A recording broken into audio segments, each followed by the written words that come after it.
Welcome बच्चों। आज के हमारे इस वीडियो में हम लोग सीखेंगे हिंदी स्वर। हाँ, लेकिन पिछले वीडियो में भी मैंने हिंदी स्वर ही सिखाए थे, लेकिन आज हम उसका थोड़ा सा रिवीजन करेंगे और उसके बारे में और जानकारी लेंगे। तो क्या जानकारी लेंगे वो भी मैं अभी बताती हूँ, लेकिन उससे पहले जो पिछले वीडियो में हमने सीखा है उसका थोड़ा सा रिवाइज करेंगे। जैसे तो हिंदी में स्वर कितने होते हैं? 11, बराबर। तो सबसे पहले हिंदी की जो व्याख्या है, स्वर किसे कहते हैं, ये पहले हम देखेंगे। पहले भी बोला है, लेकिन फिर भी हम थोड़ा सा रिवाइज करेंगे ताकि हम भूल ना जाए। जिस वर्ण के उच्चारण में किसी अन्य वर्ण की सहायता न लेनी पड़े उसे स्वर कहते हैं। अभी स्वर किसे कहते हैं? जिस वर्ण के उच्चारण में किसी अन्य वर्ण की सहायता ना लेनी पड़े उसे स्वर कहते हैं। मीन्स अपने आप में वो एक अलग शब्द रहता है, अलग अक्षर रहता है। उसे उच्चार करते समय जैसे अ, अगर हम अ कहेंगे तो सिर्फ अ ही बोलेंगे, उसके साथ कोई और वर्ण नहीं आएगा। वो अपने आप में परिपूर्ण रहता है, इसीलिए इसे स्वर कहते हैं। तो वो कौन कौन से स्वर है जिन्हें हम उच्चारण करते समय किसी और वर्ण की सहायता न लेनी पड़े? तो उसमें ये वर्ण है अ, आ, ई, उ, री, ए, आई, ओ, औ। ये जो वर्ण है ये इन्हीं क्या कहते हैं? स्वर कहते हैं, बराबर। अब इस स्वर में पिछली बार भी मैंने बोला था ह्रस्व स्वर, दीर्घ स्वर, लेकिन उसमें और एक भाग आता है, उसे कहते हैं प्लुत स्वर। क्या कहते हैं? प्लुत स्वर। ये क्या होता है, वो उसे क्यों कहते हैं, उसकी व्याख्या क्या है वो भी मैं बताती हूँ। लेकिन सबसे पहले ह्रस्व स्वर, उसकी व्याख्या क्या है? ह्रस्व स्वर किसे कहते हैं? जिन स्वरों के उच्चारण में बहुत कम समय लगता है उन्हें ह्रस्व स्वर कहते हैं। क्या कहते हैं? जिन स्वरों के उच्चारण में बहुत कम समय लगता है उसे ह्रस्व स्वर कहते हैं। तो वो ऐसे कौन कौन से स्वर है? अ, ई, उ, री। उन्हें बोलते समय हमें बिल्कुल समय नहीं लगता, हम फटाक से बोल देंगे। अ, ई, उ, री बोल दिया, है ना आसान। तो ऐसे वर्णों को क्या कहेंगे? ह्रस्व स्वर कहेंगे। ठीक, आया समझ में? अभी इसका दूसरा भाग, दीर्घ स्वर। जिन स्वरों के उच्चारण में ज्यादा समय लगता है उन्हें दीर्घ स्वर कहते हैं। यह 7 होते हैं। जिन स्वरों के उच्चारण में मीन्स बोलते समय उन्हें ज्यादा समय लगता है उन्हें दीर्घ स्वर कहते हैं। तो कैसे? जैसे कि आ, ई, उ, ए, आई, ओ, औ। अभी इन्हें जब आप खुद भी एक बार उच्चार करके देखिए अपने आप, इन स्वरों को उच्चार करते समय कितना समय लगता है और इन स्वरों को उच्चार करते समय कितना समय लगता है। अ, आ, ई, उ, ए, आई, ओ, औ। समझ में आया? दोनों में जो फर्क है वो समझ में आया? ठीक। अभी तीसरा प्लुत स्वर, जो हम लोग बोल रहे, अभी मैंने जो बोला आपको प्लुत स्वर, अभी ये तो किसी ने आपको सिखाया नहीं होगा ना ही बताया होगा। सिर्फ ये दो ही बातें व्याकरण में, जो दो ही जो रहते हैं, ह्रस्व स्वर और दीर्घ स्वर, सिर्फ 2 भाग होते हैं ऐसा सिखाते हैं। लेकिन इसमें तीसरा भाग भी रहता है, वो है प्लुत स्वर। इसकी व्याख्या क्या है? किसे कहते हैं प्लुत स्वर? तो जिन स्वरों के उच्चारण में ह्रस्व स्वर से 3 गुना अधिक समय लगता है उसे प्लुत स्वर कहते हैं। क्या कहते हैं? प्लुत स्वर। जैसे कि ओ, रो, भैया। मेरे बातों को मैं जो बोल रही हूँ आपको ना समझ में आ रहा है? ओम, रोम, भैया, है ना। जैसे आ, ई, उ, ए, ये जो है इनसे अधिक समय इनको लगता है। आप बोल के देखिए, ओ।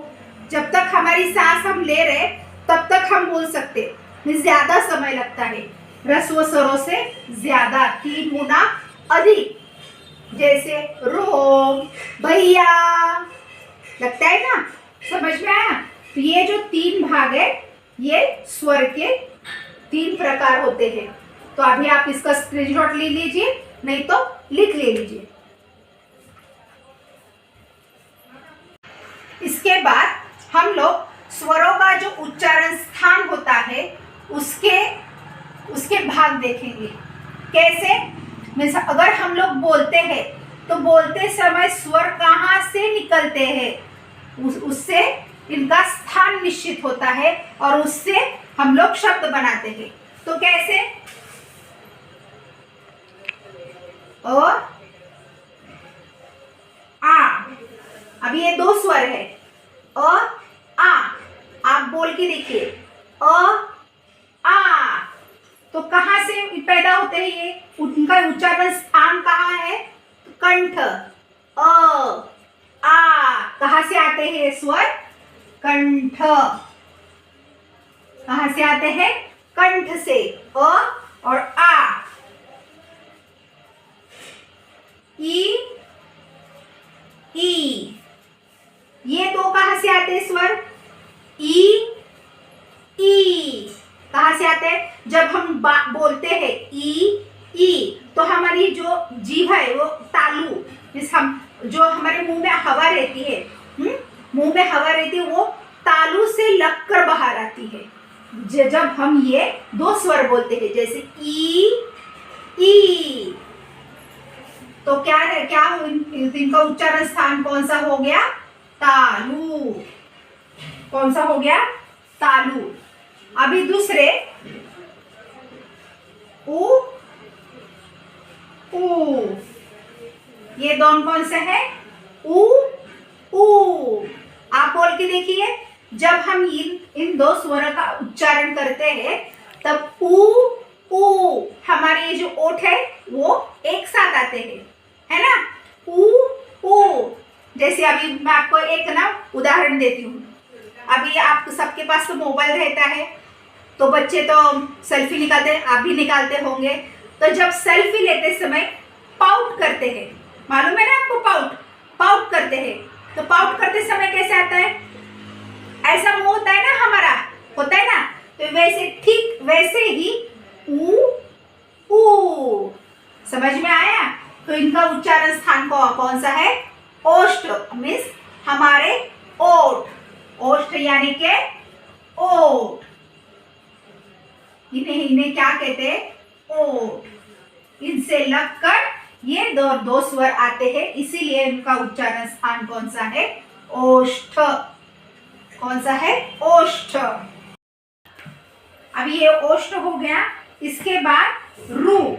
अभी कुछ लोग इसे रू कहते हैं, लेकिन इसका उच्चारण क्या होता है, री।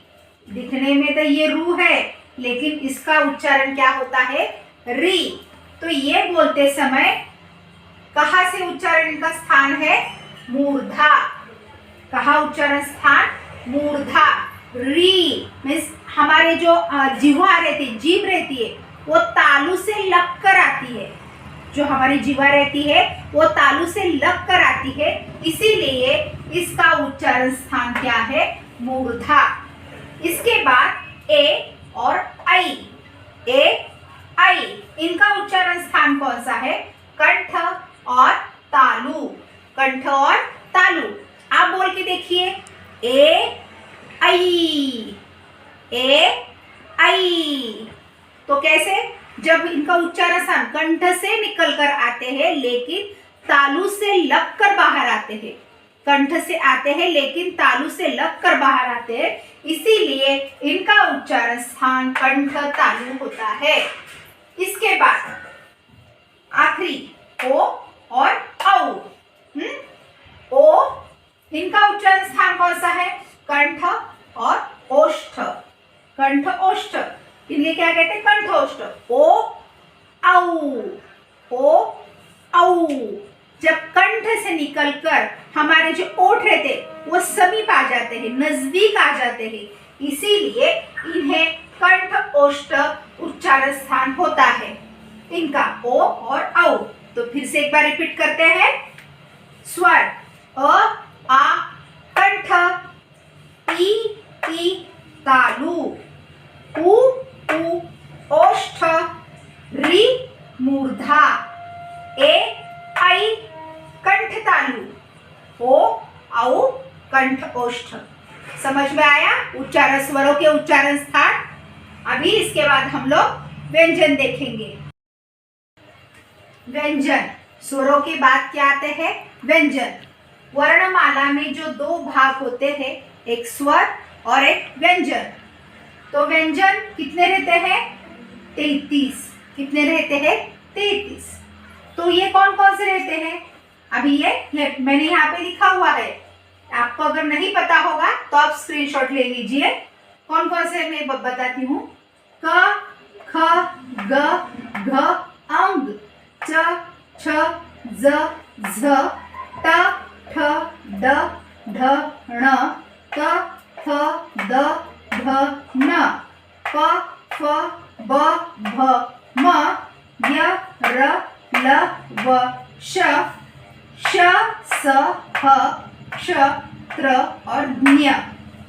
हाँ, तो ये रहते हैं व्यंजन। अभी व्यंजन किसको कहते हैं? जैसे स्वर को क्या, स्वरों की व्याख्या क्या क्या होती, मैंने बताया आपको। जिन वर्णों को किसी भी सहायता के बिना हम उच्चारित करते हैं, या जिन वर्णों को किसी की सहायता की जरूरत नहीं होती, उन्हें स्वर कहते हैं। वैसे ही व्यंजन किसे कहते हैं? जिनको किसी स्वर की सहायता के बिना वो नहीं बोले जाते, उन्हें हर समय बोलते हुए एक स्वर की सहायता लेनी पड़ती है, उन्हें व्यंजन कहते हैं। कैसे? जैसे क हमने लिया, एक व्यंजन लिया, क प्लस अ क। जब हम बोलते हैं तो उसके साथ एक स्वर भी आता है। बिना स्वरों की सहायता से कोई भी व्यंजन बोला नहीं जाता, इसीलिए उन्हें व्यंजन कहते हैं। समझ में आया? तो व्यंजन कितने रहते हैं? 33। इसके 3 भेद होते हैं। कौन कौन से? स्पर्श व्यंजन, अंतस्थ व्यंजन और ऊष्म व्यंजन। व्यंजनों के 3 प्रकार, स्पर्श व्यंजन, अंतस्थ व्यंजन और ऊष्म व्यंजन। अभी इनके बारे में हम लोग कल की वीडियो में देखेंगे कि इनमें इनकी व्याख्याएं कौन सी है, उसमें कौन कौन से व्यंजन आते हैं और स्वरों के जैसे ही उनके उच्चारण स्थान कौन से होते हैं और उसमें कौन कौन से व्यंजन आते हैं, ये भी मैं आपको कल बताऊंगी। और इन व्यंजनों को क से लेके ज्ञ तक याद, मैंने बोला था कि इनको अगर याद रखना है तो हम लोग एक ट्रिक, मैं छोटी सी ट्रिक बताऊंगी। तो वो ट्रिक ये है, क जो इनके जो स्टार्टिंग के जो हम लोग शुरुआत की जो है वर्ण, वो सिर्फ याद रखेंगे, ताकि जब हम वो लिखेंगे तो फटाक से हम लोग को आगे के व्यंजन याद आएंगे। जैसे क च ट त प य श ञ। कैसे याद रखेंगे? क च ट त प यशज्ञ। कैसे याद रखेंगे? क च ट त प यशज्ञ। ऐसे याद रखेंगे, ताकि जब हम क लिखेंगे तो क से आगे हम लोगों को याद रहेगा ख ग घ अंग। च लिखेंगे च छ ज झ, फटाक से याद आ जाएगा, है ना? तो ऐसे अगर आप हम लोग याद रखेंगे तो हमको बराबर से याद रहेगा, हम लोग कभी भी व्यंजन नहीं भूलेंगे। समझ में आया? तो चलो आज के लिए इतना ही। कल की वीडियो में हम लोग इनके भेद, इनकी व्याख्या है और उच्चारण स्थान देखेंगे। तो चलो बच्चों, आज के लिए इतना ही। बाय।